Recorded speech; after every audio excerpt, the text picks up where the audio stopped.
Well, welcome everyone to another RIS interview where we bring you the story behind the cutting edge research that made it into our journal, the Review of International Studies, commonly known as RIS.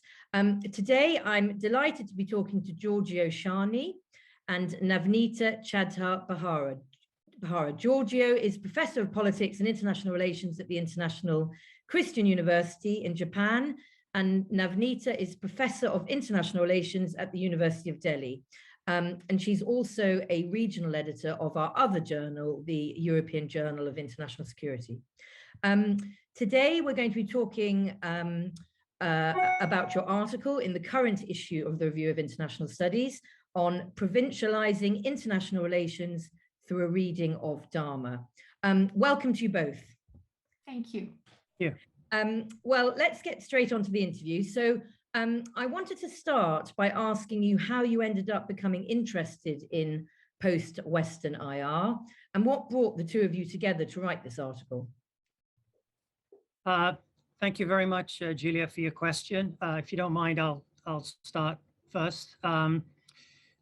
Basically, it comes out of an uneasiness or a discontent between teaching international relations, and particularly classical international relations theory, and the relational worldviews which we're from and which the majority of our students are from.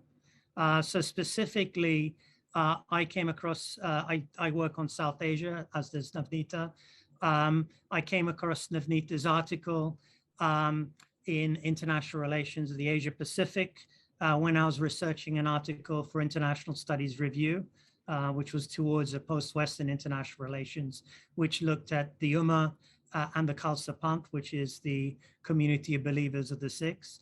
And I believe that we were basically making similar arguments that in order for international relations to be a more inclusive discipline and one in which our students and people we know can relate to, then the ontology and epistemology of the discipline itself needs to change. So there needs to be change really at a meta-theoretical level. And that's why I think this is the genesis of our collaboration, which has taken many different forms over the past decade or so. Thank you. Hi, Julia. Thank you for giving us this opportunity. Yeah, I think I shared what Giorgio said. It's all born out of a sense of discomfort with the discipline called, what we mutually share, international relations. And for years, one felt that we were not writing in relation to our ground realities.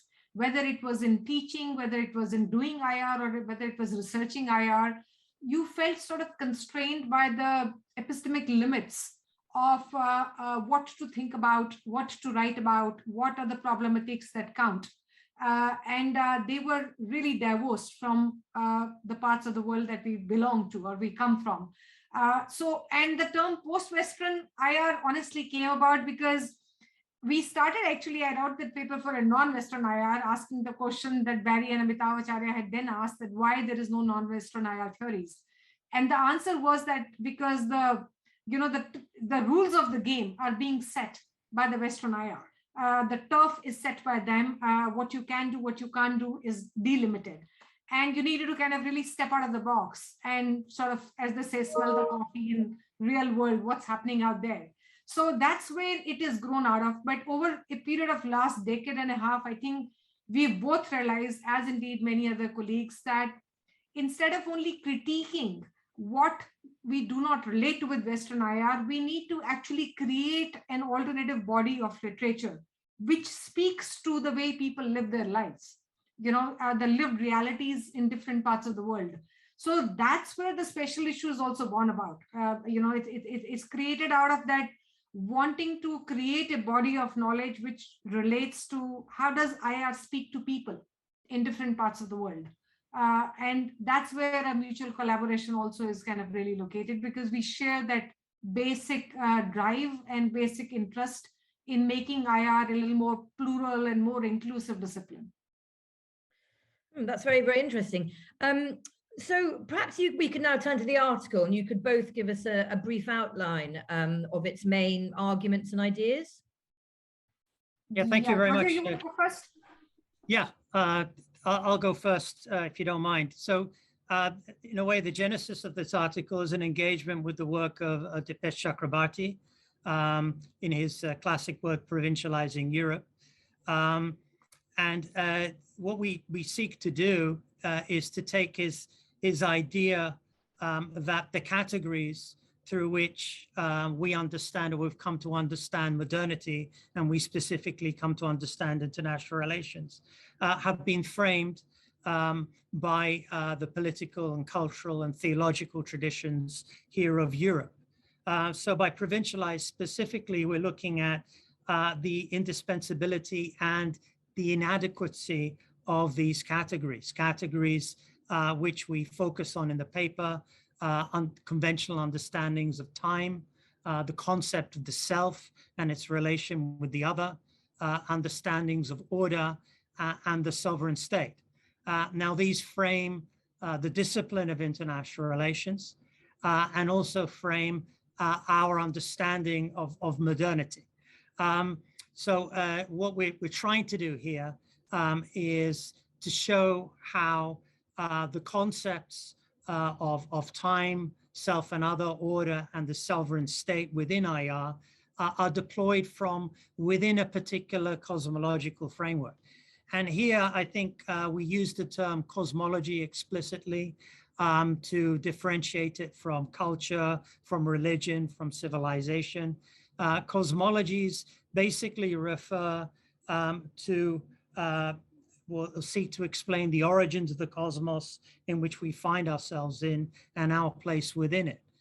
So it goes beyond ontology. It also encompasses many epistemological assumptions. There's a normative foundation to cosmology's understanding of right and wrong, so inherently normative concepts. And the important point about cosmologies is they also create our understanding of ourselves, as well as the world in which we live in. So the assumption here upon which we're basing our argument is that the dominant conceptions of time, relations between self and other, order, and the sovereign state are basically secularized forms of a particular cosmology, specifically a Judeo-Christian cosmology. And they continue to formulate our understanding of international relations. Now, this is drawing upon a body of literature which has been prevalent within Review of International Studies for the past decade or so, since the special issue on the post-secular turn within international relations. What we're seeking to do, however, is to engage specifically with relational cosmology, and specifically the relational cosmology of dharma. And I would like to turn to Navnita, perhaps, to explain more about the relational cosmology of dharma.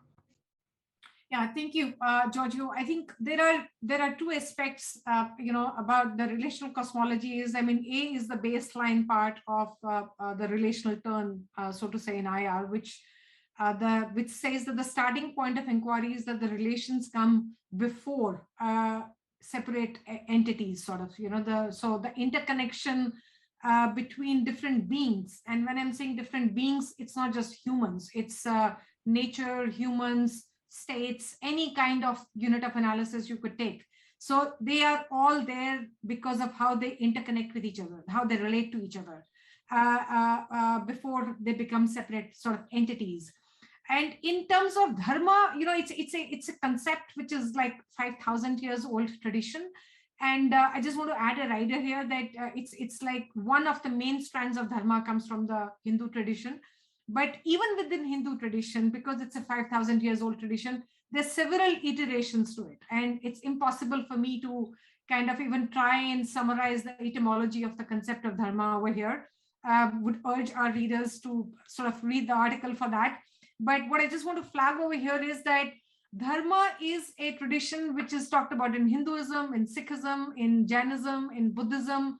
So it's there in several traditions, and the core concept basically it talks about is that how, human beings sustain this relationality with each other, with nature, with environment, in an ordered universe.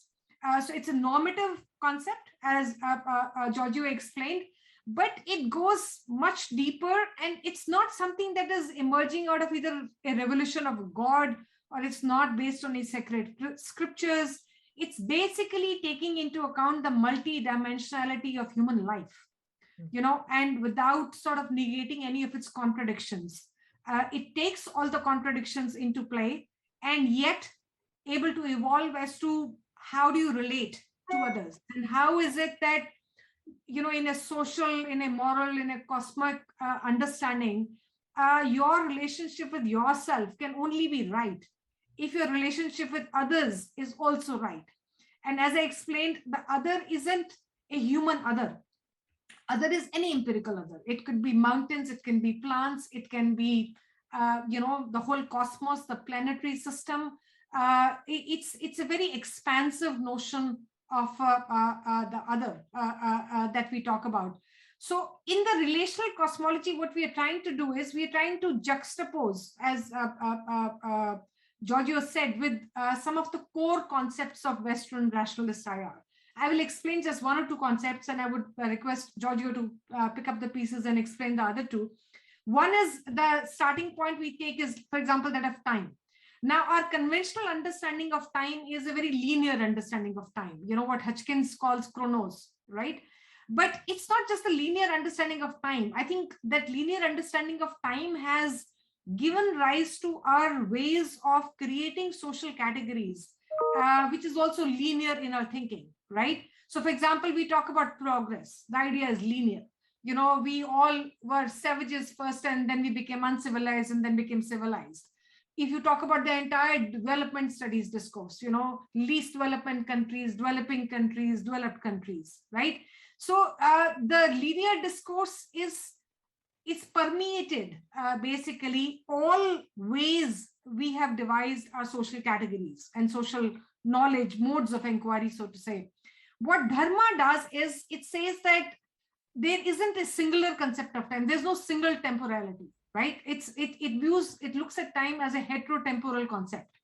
And it's not saying that it's only its own notion of time, which is more superior. The idea is not of establishing the superiority of one line of thinking. It's just that they all coexist and they intersect. They connect with each other, right? That's the idea. And it opens up new existential possibilities, new modes of queries, which is what we're interested in exploring. What implications does it have for the IR discipline?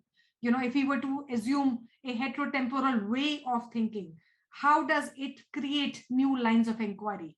That is the idea. Now, similarly with the self and other, the self and other by itself is not, just complete category. Now, the Charles Taylor magnum opus, when he talks about buffered identities, he's clearly creating a distinction between self and the other. What Dharma is saying is that human nature, by its very nature, is composed of the opposites. And you can't deny, your opposite nature without inviting, as they say, untruth, because that's simply not true, right? So the other is also a part of yourself. If you look at, again, in terms of how it spawned the whole modes of inquiry in international relations and social sciences in general, it's created a whole lot of binaries. Now, for example, the savages versus the civilized, men versus women, black versus white, subjective and objective, rationality versus emotions. It's like a whole series of binaries that you've created, where self is a more privileged category and the other is a little lesser, something that it lacks. So we look at difference in a very hierarchical sense. What Dharma does is it implores us by saying that all beings, all sentient beings are interconnected with each other. Self and other is not something that you can envisage without each other. It makes us look at the whole gamut of social categories the whole gamut of lines of inquiry in a very different way. It opens up a whole new world of possibilities, which is what we are wanting to explore. What does it mean to the discipline of IR? In terms of the sovereign state and order, I would request Giorgio if you could explain, Giorgio. Yeah, I mean, just to emphasize some of Navnita's points.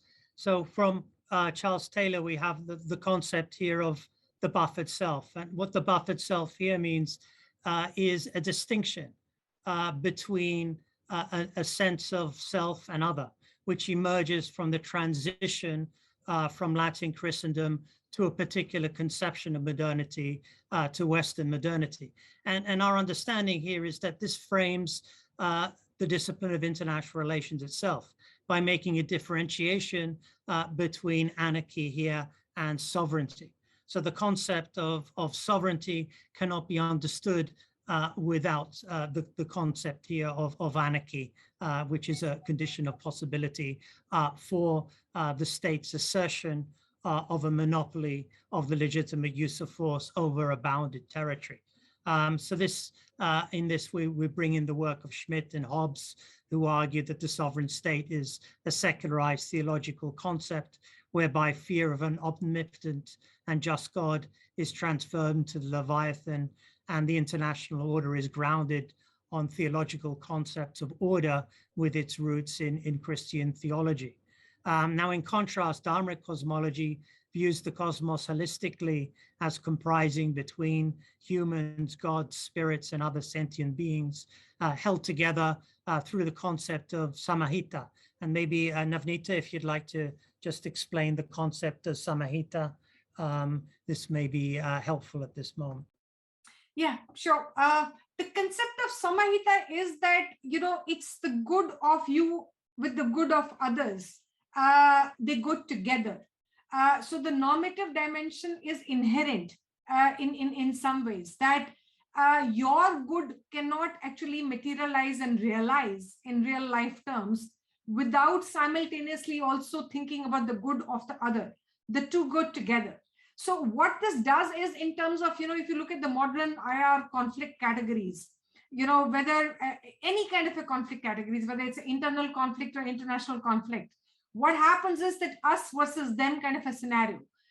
That's lie at the bane of all conflicts. What dharma does is, if at a very fundamental level, you look at the other as part of yourself.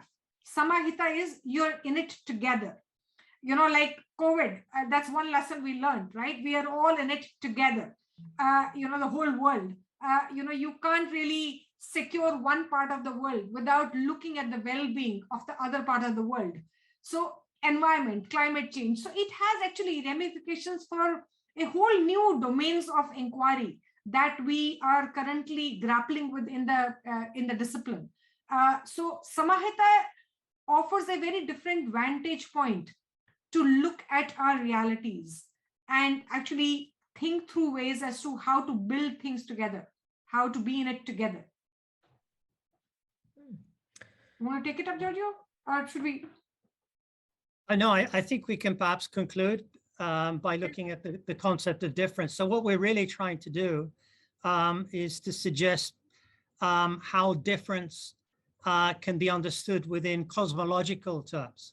So particularly within mainstream international relations, if we look at attempts to pluralize discipline, which can be seen perhaps through certain versions of global IR, you get an attempt here to engage with other cultures, with other religions or civilizations, but at the same time to subsume the different cosmological categories to a single conception of temporality, to a single conception of a self of international relations, a self-image of international relations, which has been, in a sense, which is based on cosmological categories which are particular to the West, to a particular part of the world. So difference, in a way, is managed. Difference is not understood at a meta-theoretical level. Difference is understood only in the sense of if we understand conceptions of liberal multiculturalism, ways in which difference can be brought in, but also domesticated, without bringing into question the entire edifice here of international relations. And this leads to a certain quandary, which perhaps Navnita can explain. I think the problem that some of us have been facing for a long time is that when you come from a very different vantage point, often the problem that's posed to different cosmological viewpoint is, how do you speak to IR, right? So the trouble is that if you use the categories which are very different, okay, then you have the onus lies on you to articulate it in a way that is legible to fellow scholars and students of IR, and without getting subsumed under it, right? And if it is too different, then, it doesn't connect with IR. So either which way, the onus lies on scholars drawn largely from Global South to be able to speak to IR. I think the special issue is what it is trying to do is it's actually trying to relate to how people in different parts of the world live their life and yet speak to the problems of IR. How does it bring changes in the discipline of IR in terms of its problematics, or to address the same problematics in a different way? That's what I think we are looking forward to the special issue for.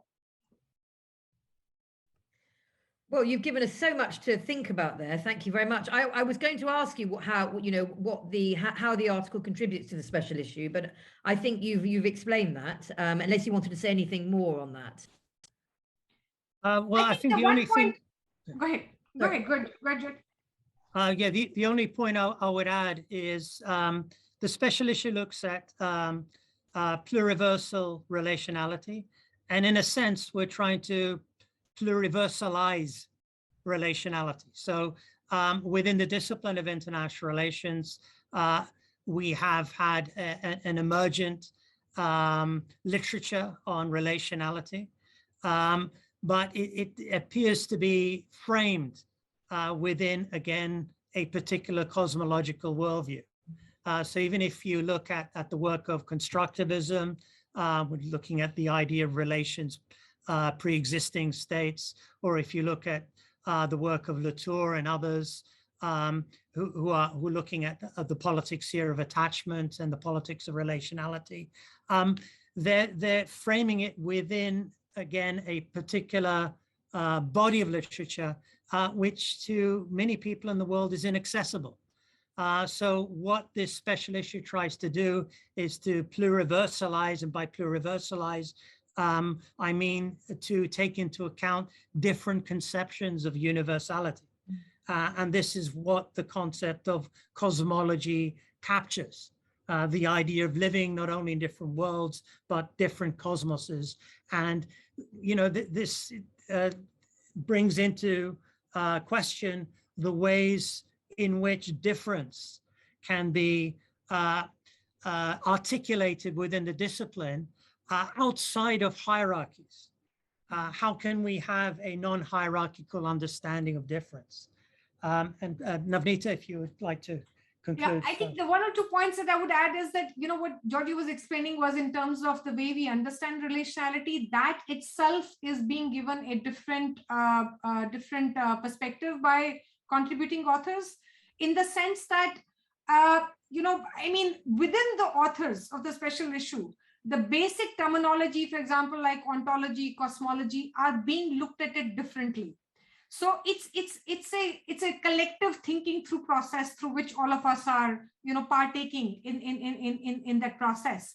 The common point being that if you take your starting point of analysis, assuming separation, then you are delimiting a lot of modes of inquiry. You're excluding a lot of existential possibilities. Whereas if you look at relation as a prior condition, if you look at interconnection as a prior condition, that opens up a whole new worldviews, which is by definition being excluded. That's one new way that the special issue offers. And the second is that apart from the existing literature in IR, which Giorgio has already explained about constructivism or other such modes of relation, it actually consciously makes a point to draw on the different cosmological experiences, lived practices, classical philosophical texts from other parts of the world. So Andean world, dharma, Confucianism, indigenous communities, how do they look at their worlds? So it draws upon, it's bringing on a whole different few worlds onto, looking at it. We had even an article that we will sorely miss on Islam too, where one of our fellow authors, Navnita, had spoken about Rumi, the Sufi understanding of looking at the cosmology. So the idea is to just expand our horizons and see how does those horizons enrich the queries, the questions we are asking, who's asking those questions, how are we asking those questions in IR. Just expand the field, and sort of start listening to people, vast parts of humanity who had no say in shaping the discipline of IR. That's the idea. Yeah. Okay. I liked, Giorgio, you said different conceptions of different cosmologies. I think that was what I took from that. That was a great quote. So if I can conclude by sort of asking you both, for those people out there who are listening to this, who want to know a little bit more, who perhaps the link of the article will be at the bottom, but perhaps they want to get the sort of main takeaways of your article. Perhaps you could, Giorgio, would you like to go first on that? Well, I mean, the main takeaway here would be that the secular cosmology of international relations needs to be provincialized by engaging with different relational cosmologies. And what this article does is to introduce an IR audience to a major relational cosmology, dharma, which is at the root of many Asian religions or ways of being or civilizations. And perhaps at that moment, I should turn to Navnita if you have a last word. Yeah, I think the main takeaway is that this is opening a whole new field of inquiry with the main message that IR needs to speak to a large parts of humanity around the world that so far is not able to relate to the disciplinary insights derived mainly from one cosmological tradition. And I think the dharma as a relational cosmology actually goes beyond where it starts from. Maybe it's rooted in the, sort of Asian or Hindu or Buddhist philosophy, but it actually offers us a method as a way of inquiring into, way of doing a social inquiry, which the validity of which goes far beyond its borders. So it's not something that you restrict only to understand India or Asia. Its message is actually for the whole world. That is the idea, that you can transgress those boundaries. So different cosmologies are not necessarily restricted or coterminous with their geographical or geocultural boundaries. They go a long way. And I think it's up to us, the scholars and the fellow students, to explore and to explain to our common stakeholders, to our students, to our fellow travelers, as to how to take part in the journey. So the special issue is just an invitation to sort of join the journey. Well, that's wonderful. Thank you. A message to the whole world, as you said, Navnita. That's wonderful. Thank you very much, both of you, for agreeing to be interviewed. I think many of our listeners will agree when I say it's actually really been very fascinating, and to learn more about your research. And we're very grateful to you both for sharing it with us, and for promoting the special issue. For those of you who are keen to learn more, you can read Giorgio and Navnita's article in the current RIS special issue, which has just come out. and the link to it is at the bottom of this video. And while you are here, please do look at the BESA website, which is www.besa.ac.uk. You can learn much more about our association and all the wonderful benefits a BESA membership will bring you. So please do take a look. That's it from us. Thank you so much, Giorgio and Navnita. It's been Thank you, Juliet. Thank you. Thank you very much. a pleasure. And thank you all for listening. Bye-bye.